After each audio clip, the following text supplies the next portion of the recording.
आज चाहिँ मैले घरमा यस्तो मिठो चीज फ्राई प्यान पिज्जा बनाएको छु। यसरी बनाएर खाँदा चाहिँ एकदमै मिठो हुन्छ। घरमै आफैले बनाउन सकिन्छ। फर्स्टमा चाहिँ एउटा सानो फ्राई प्यानमा यसरी ससेजहरूलाई गोलो गोलो काटेर यसरी राखेँ अनि यसलाई हल्का मात्रै सल्टी गराउने, फ्राई हल्का गराउने। यो टाइममा चाहिँ मैले एउटा भाँडामा अन्डा अनि त्यसपछि एउटा अन्डा अनि त्यसपछि नुन अनि त्यसपछि मरिचको धुलो राखेर यसलाई फिटे राम्रोसँगले। फिट्ने चाहिँ एकदमै राम्रोसँगले फिट्नुपर्छ है।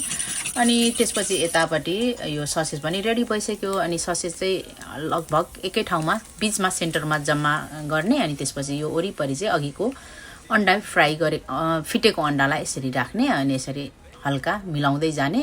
अनि यो चाहिँ रोटी हो। रोटीको माथि चाहिँ मैले यो केचप राखेको छु। रोटी चाहिँ आफैले घरमा बनाए पनि हुन्छ। यो चाहिँ मैले किनेको आटाको रोटी हो। अनि यो माथि यसरी राख्ने अनि यसलाई चाहिँ राम्रोसँगले यसरी के भन्छ नछुट्योस् भनेर यो यसरी माथिबाट हल्का पुस गर्ने। अनि त्यसपछि यो एकैछिनमा हामीले फर्काउन सकिन्छ। यसलाई यो हल्का बिग्रेको छ तर पनि आफैले खाने हो। अनि यो माथि चाहिँ मैले जे राखे पनि हुन्छ।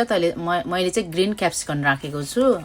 प्याजहरू राखेर मसरुमहरू राखेर पनि खान सकिन्छ। अनि यो माथि चाहिँ एकदमै धेरै चिज राखेको छु। मलाई चाहिँ एकदमै चिज राखेको पिज्जा खानु मन लाग्यो। त्यो भएर चाहिँ मैले यसरी बनाउँदैछु। चिज धेरै सबै राखिसकेपछि चाहिँ यसलाई मैले ढक्कन राखेर सानो हिटमा ढक्कन राखेर 5-6 मिनट राखेँ। 5-6 मिनट पछि चाहिँ यो चिज कस्तो राम्रोसँगले मेल्ट भइसकेको छ। यसरी नजिकबाट पनि हेर्न सकिन्छ। अनि मैले चाहिँ यो एउटा कटिङ बोर्डमा राखेर यसरी रेडी गर्दैछु। एकदमै मिठो हुन्छ।